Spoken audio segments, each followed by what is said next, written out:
ഞാൻ Ranju Rajesh, law of attraction പ്രാക്ടീഷണറാണ്. 28 days magic പ്രാക്ടീസിൻ്റെ 10ാമത്തെ ദിവസമാണെന്ന്. ഇന്നത്തെ പ്രാക്ടീസിൻ്റെ പേര് മാന്ത്രിക ധൂളി എന്നാണ്. അതെ, ഒരു ദിവസം നമ്മളെ ആരെല്ലാം സെർവ് ചെയ്യുന്നുണ്ടല്ലേ.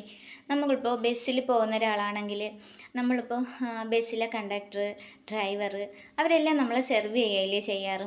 അതുപോലെ നമ്മളിപ്പോൾ ഒരു റെസ്റ്റോറൻറ്റിൽ പോകുന്നു, അവിടുത്തെ വെയിറ്റർ, റിസപ്ഷനിസ്റ്റ്, അങ്ങനെ എത്രയോ പേര് കാണുമല്ലേ നമ്മളെ ഒരു ദിവസം സെർവ് ചെയ്യുന്ന.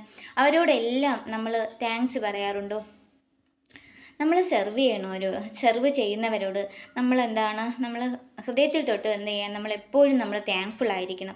അതായത് നമ്മളിപ്പോൾ ഒരു ഫോർമാലിറ്റിക്ക് വേണ്ടി നമ്മൾ താങ്ക്സ് പറയാതെ, നമ്മളിപ്പോൾ എന്തെങ്കിലും ഒരു കാര്യം നമുക്ക് അവർ നമ്മളെ ഹെൽപ്പ് ചെയ്താലോ, അല്ലെങ്കിൽ അവർ സെർവ് ചെയ്താലോ നേരിട്ട് അവരുടെ മുഖത്ത് നോക്കി എന്ത് ചെയ്യുക, നമ്മൾ താങ്ക്സ് പറയുക. അത് നമ്മളൊരു ഫോർമാലിറ്റി ആക്കാതെ നമ്മൾ ഹൃദയം കൊണ്ട് നമ്മൾ താങ്ക്സ് പറയുക. അപ്പോൾ താഴെ അതായത് ഭൂമിയിൽ നോക്കിയോ അല്ലെങ്കിൽ വായുവിൽ നോക്കിയോ അങ്ങനെയൊന്നും നമ്മൾ എന്ത് ചെയ്യുക, താങ്ക്സ് പറയുക. നേരെ അവരെ മുഖത്ത് നോക്കി എന്ത് ചെയ്യുക, താങ്ക്സ് പറയുക. ഇനി നിങ്ങൾ ഫോണിലാണ് പറയുന്നതെങ്കിൽ ആ ഒരു കാര്യം അവരെന്താണോ നമുക്ക് ചെയ്തു തന്നത് അത് വ്യക്തമായിട്ട് വിവരിച്ച് എന്ത് ചെയ്യുക, താങ്ക്സ് പറയുക. അതായത് അവർക്ക് ഫീൽ ചെയ്യുന്ന രീതിയിൽ, അവർക്കൊരു ഹാപ്പിനെസ് കിട്ടുന്ന രീതിയിൽ എന്ത് ചെയ്യുക, നിങ്ങൾ എനിക്ക് ഈ ഒരു എന്നെ ഈ ഒരു രീതിയിൽ സെർവ് ചെയ്തതിൽ ഒരുപാട് നന്ദി എന്ന് പറഞ്ഞ് ഫീൽ ചെയ്ത് എന്ത് ചെയ്യുക, ഗ്രാറ്റിറ്റ്യൂഡ് പറയുക.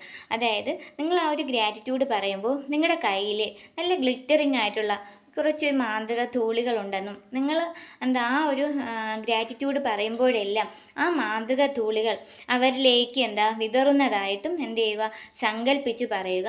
ആ ഒരു ഗ്രാറ്റിറ്റ്യൂഡ് അവരുടെ ജീവിതത്തിൽ ഒരുപാട് മാറ്റങ്ങൾ കൊണ്ടുവരും. അതുപോലെ നിങ്ങളുടെ ജീവിതത്തിൽ അതിൻ്റെ 100 മടങ്ങ് മാറ്റങ്ങൾ നിങ്ങളുടെ ജീവിതത്തിലും കൊണ്ടുവരും.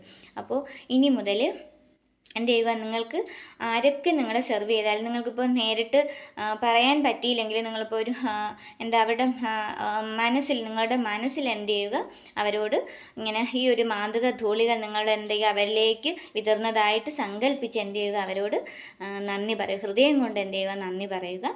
ഈ പ്രാക്ടീസ് ഇപ്പോൾ എല്ലാവരും ചെയ്ത് നോക്കുക.